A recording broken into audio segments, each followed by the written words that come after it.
Assalamualaikum warahmatullahi wabarakatuh. Perkenalkan, saya Adinda Aprilia dengan NIM 45219026, kelas 2B, Prodi D4 Administrasi Bisnis Politeknik Negeri Ujung Pandang.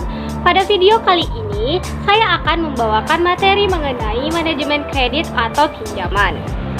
Nah, dalam manajemen kredit atau pinjaman ini, saya akan membahas 9 sub pokok. Yang pertama itu ada pengertian kredit, yang kedua ada unsur-unsur kredit, yang ketiga ada jenis-jenis kredit, yang keempat ada tujuan dan fungsi kredit, yang kelima ada jenis jaminan kredit, yang keenam ada manajemen perkreditan, yang ketujuh ada prinsip-prinsip penilaian kredit, yang kedelapan ada proses pemberian kredit, dan yang terakhir ada kualitas kredit.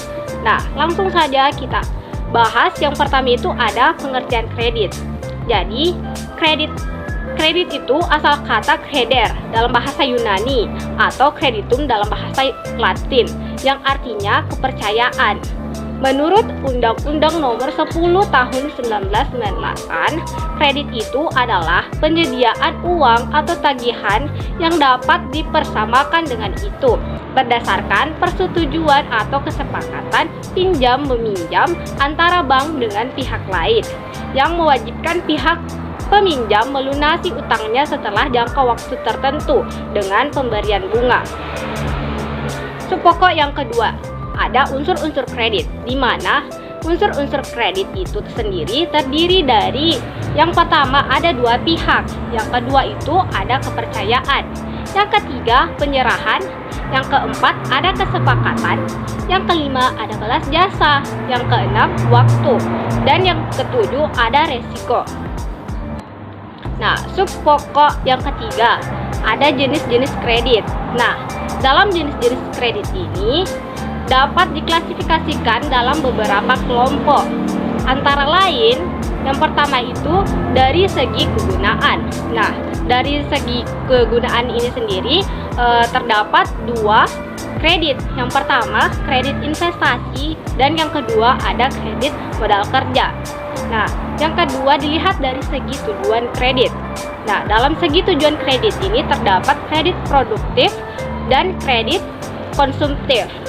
Selanjutnya, jenis-jenis kredit dilihat dari segi jangka waktu, di mana kredit dari segi jangka waktu ini antara lain ada kredit jangka pendek, kredit jangka menengah, dan kredit jangka panjang. Jenis-jenis kredit selanjutnya adalah dilihat dari segi jaminan. Terdapat kredit dengan jaminan dan kredit tanpa jaminan. Dan yang terakhir, jenis-jenis kredit yang dilihat dari segi sektor ekonomi. Nah, dari segi sektor ekonomi terdapat kredit pertanian, kredit peternakan, kredit industri, kredit pertambangan, kredit profesi, dan kredit perumahan. Nah, subpokok materi selanjutnya adalah tujuan dan fungsi kredit. Nah, kita akan membahas dulu tujuan dari kredit.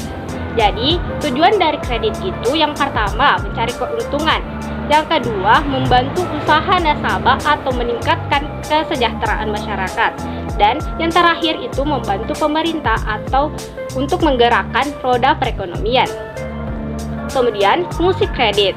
Jadi, fungsi kredit itu yaitu ada daya guna uang, peredaran dan lalu lintas uang, daya guna barang, peredaran barang, alat stabilitas ekonomi, kegairahan berusaha, pemerataan pendapat, dan hubungan internasional.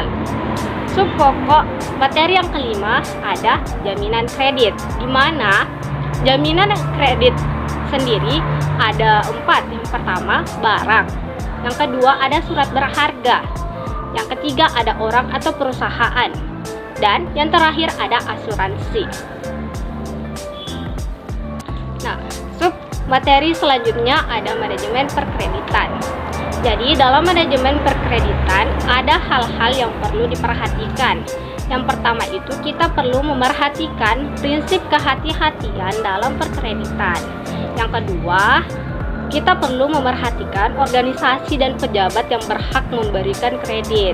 Yang ketiga, kita perlu tahu proses dan prosedur dalam pemberian kredit.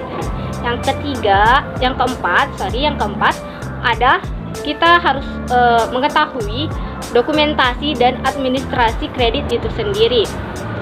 Nah, dan yang kelima, pengawasan dan pembinaan kredit. Dan yang terakhir itu ada penyelesaian kredit bermasalah. Kemudian prinsip penilaian kredit. Jadi, dalam pemberian kredit, bank harus memperhatikan prinsip-prinsip pemberian kredit yang benar.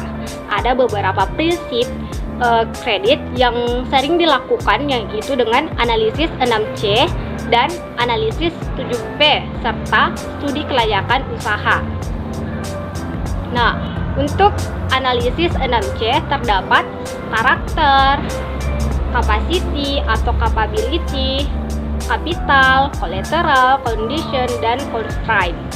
Nah, di sini kita akan membahas satu-satu analisis prinsip 6C. Yang pertama itu ada karakter. Jadi, karakter itu merupakan latar belakang nasabah seperti cara hidup, keadaan keluarga, hobi, dan lain-lain. Yang kedua, dalam analisis prinsip 6C adalah capacity. Nah, dalam capacity ini meliputi pendidikan nasabah dan ketentuan-ketentuan pemerintah. Nah, yang ketiga ada kapital. Kapital itu sendiri meliputi laporan keuangan, neraca, atau laporan laba rugi. Nah, untuk analisis prinsip 6C yang keempat ada kolateral. Nah, di sini kolateral merupakan jaminan yang diberikan kepada nasabah, baik berbentuk fisik maupun non-fisik. Biasanya, jaminan tersebut berupa barang-barang, surat berharga, perusahaan, ataupun jaminan asuransi. Prinsip 6C berikutnya ada condition. Nah, condition ini merupakan di mana dalam menilai kredit perlu juga menilai kondisi ekonomi pada saat ini dan masa yang akan datang sesuai dengan posisinya masing-masing. Nah, prinsip 6C yang terakhir adalah constraint. Jadi, constraint ini merupakan batasan dan hambatan yang menyebabkan suatu bisnis tidak bisa dilaksanakan karena kondisi tertentu, misalnya tempat, iklim, masyarakat, dan lain-lain. Nah, sub pokok yang ke-8 adalah proses pemberian kredit. Jadi, proses pemberian kredit yang pertama ada yaitu pengajuan proposal. Nah, dalam pengajuan proposal ini untuk memperoleh kredit dari bank, maka tahap yang pertama adalah mengajukan permohonan kredit dengan cara menggunakan metode tertulis dalam bentuk proposal. Nah, kemudian proposal kredit harus dilampiri dengan dokumen yang dipersyaratkan oleh bank.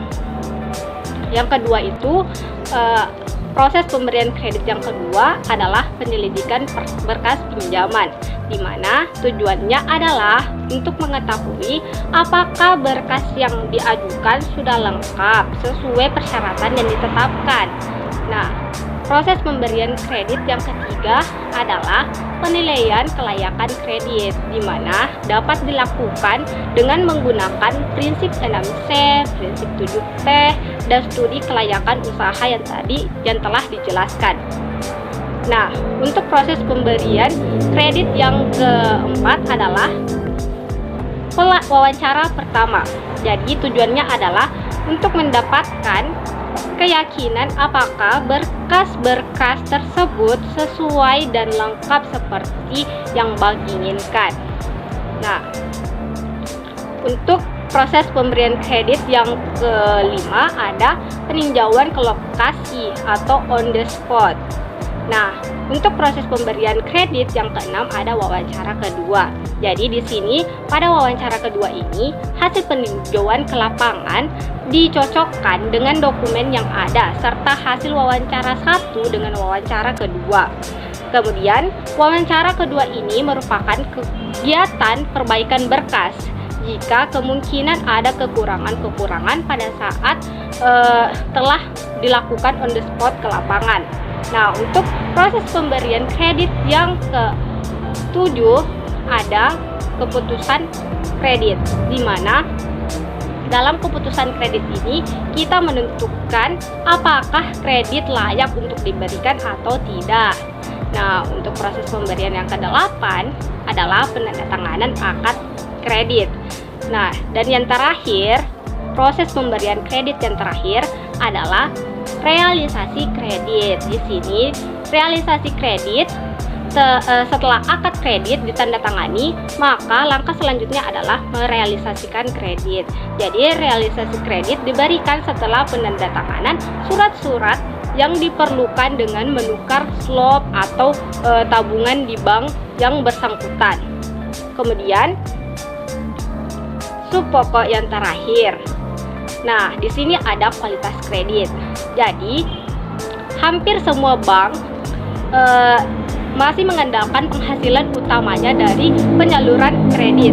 Dalam prakteknya, banyak jumlah kredit yang disalurkan harus diikuti oleh kualitas kredit tersebut, yang artinya semakin berkualitas kredit yang diberikan, maka akan memperkecil resiko terhadap kemungkinan kredit tersebut bermasalah. Dalam mengukur kreditnya agar berkualitas, pihak perbankan perlu memperhatikan hal-hal berikut ini. Yang pertama itu yang perlu diperhatikan adalah tingkat pengolahan laba atau return, yang artinya jumlah laba yang akan diperoleh atas penyaluran kredit. Jumlah perolehan laba tersebut harus memenuhi ketentuan yang berlaku apabila ingin dinilai baik kesehatannya. Nah, dalam tingkat perolehan laba return ini, untuk mengukurnya kita boleh menggunakan alat ukur ROA, ROE, timing of return atau waktu perolehan laba, future prospect atau prospek ke depan. Nah, kemudian yang perlu kita perhatikan yang kedua adalah tingkat resiko atau risk. Jadi apa sih itu tingkat resiko? Jadi tingkat resiko adalah tingkat resiko yang akan dihadapi terhadap kemungkinan yang melesetnya perolehan laba bank dari kredit yang disalurkan. Jadi untuk tingkat resiko ini kita dapat mengatasinya atau kita dapat mengukurnya dengan alat ukur resiko lingkungan, manajemen, penyerahan, dan keuangan. Nah, itulah tadi materi mengenai manajemen kredit atau pinjaman yang sempat saya sampaikan. Saya berharap apa yang saya sampaikan dapat memberi banyak manfaat untuk teman-teman. Dan mohon maaf atas segala kesalahan yang saya perbuat. Terima kasih. Wassalamualaikum warahmatullahi wabarakatuh.